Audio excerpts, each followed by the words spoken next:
추미애 국회 법제사법위원장의 최근 행보는 대한민국 정치의 추악한 민낯을 고스란히 드러내고 있습니다. 청문회 개최를 독단적으로 밀어붙이고 동료 의원과의 협의조차 없는 급발진, 그리고 야당 의원을 향한 저급한 언행까지.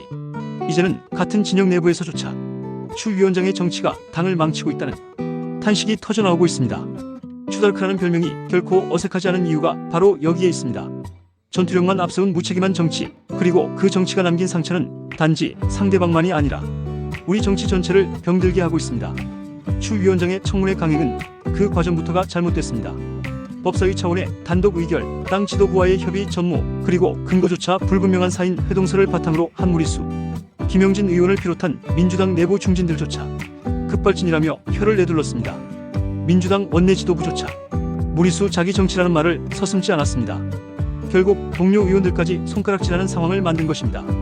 당의 전략과 국정 운영, 국민 신뢰라는 큰 틀은 안중에도 없이 본인의 정치적 존재감을 부각시키려는 행태로 비친다는 점에서 비판을 피하기 어렵습니다. 여기에 더해 추 위원장의 언행은 대한민국 정치의 품격을 땅에 떨어뜨리고 있습니다. 나경원 의원과의 충돌은 그 전형적인 사례입니다.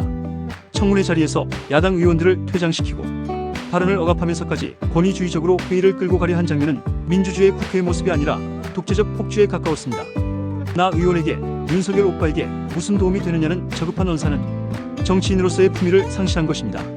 그것은 단순한 정치적 공방을 넘어 여성 정치인으로서 상대를 성적으로 희화화하는 듯한 조롱으로 들렸고, 이는 국회 역사에 길이 남을 치욕입니다. 그 자리에서 국회의 권위와 민주주의는 한순간에 무너져 내렸습니다. 이낙연 전 총리와의 설전 역시 마찬가지입니다. 문재인 전 대통령을 예방한 사진 공개를 두고 추 위원장은 매를 들어야 한다는 발언을 서슴지 않았습니다.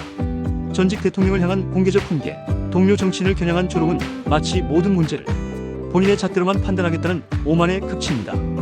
이에 대해 이 전 총리가 자기 영업 대달에 맞춘 정치라고 직격한 것은 결코 가벼운 비판이 아닙니다. 20년 넘게 같은 진영에서 활동해온 정치적 동지가 공개적으로 등을 돌렸다는 사실은 추 위원장이 얼마나 당과 정부의 미래를 위협하는 인물로 인식되고 있는지를 보여줍니다. 더 큰 문제는 이러한 행보가 정치적 성과를 내기는커녕 오히려 상대의 체급을 키워주고 있다는 점입니다. 과거 법무부 장관 시절 윤석열 검찰총장과의 정면 충돌은 윤석열을 대통령으로 만들어주는 결과로 돌아왔습니다. 한동훈 전 대표와의 싸움 역시 마찬가지였습니다. 그 결과 윤석열과 한동훈은 체급을 불리며 보수 진영의 스타로 떠올랐습니다. 이번에도 무리한 조희대 대법원장 공격은 오히려 상대의 존재감을 부각시키는 자충수가 될 가능성이 큽니다. 민주당 내부에서조차 마이너스의 손이라는 말이 나오는 이유입니다. 손만 대면 상대를 키워주고 본인은 욕을 먹는 패턴을 되풀이하고 있는 것입니다. 추 위원장의 정치적 태도는 단순한 실수가 아니라 습관화된 문제입니다.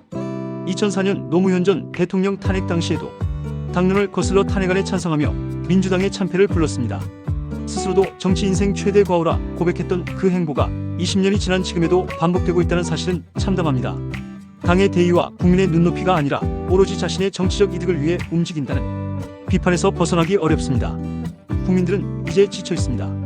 경제는 어렵고 민생은 무너져가는데 국회는 추 위원장 같은 인물의 독단과 고함으로 점령된 듯 보입니다. 청문회는 국민을 위한 장이 아니라 정치인의 자기 과시 무대가 되어버렸습니다. 국민이 원하는 것은 사법부를 흔드는 무리한 쇼가 아니라 공정하고 품격 있는 정치입니다. 그러나 추 위원장의 행보는 국민에게 희망이 아니라 절망을 안겨주고 있습니다. 추달크라는 별명은 더 이상 영웅적 저항을 상징하지 않습니다. 그것은 어디로 튈지 모르는 폭탄 같은 정치인의 이미지로 굳어졌습니다. 전투력만 있고 책임감은 없는 정치, 상대를 공격해도 결국 상대만 키워주는 역효과의 정치, 이것이 추 위원장이 걸어온 길입니다. 민주당 내부에서조차 급발진 무리수라는 말이 나오는 것은 단순한 우연이 아닙니다. 그것은 추 위원장의 정치 방식이 민주당과 대한민국 정치 전체에 해악이 되고 있다는 방증입니다. 대한민국 정치는 지금 추 위원장의 추태를 통해 뼈아픈 현실을 직시해야 합니다.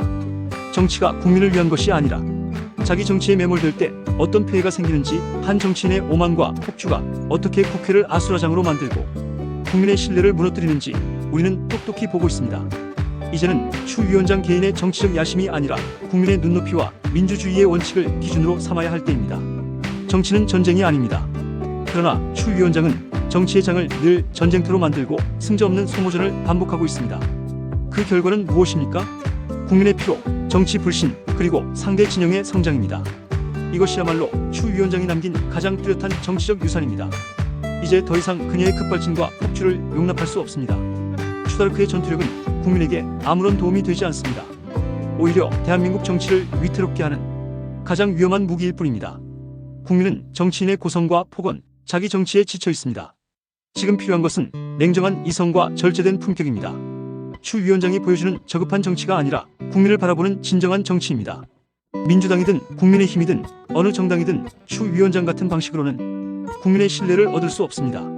이제는 추다르크의 폭주가 아니라 대한민국 정치의 새로운 품격이 자리 잡아야 할 때입니다.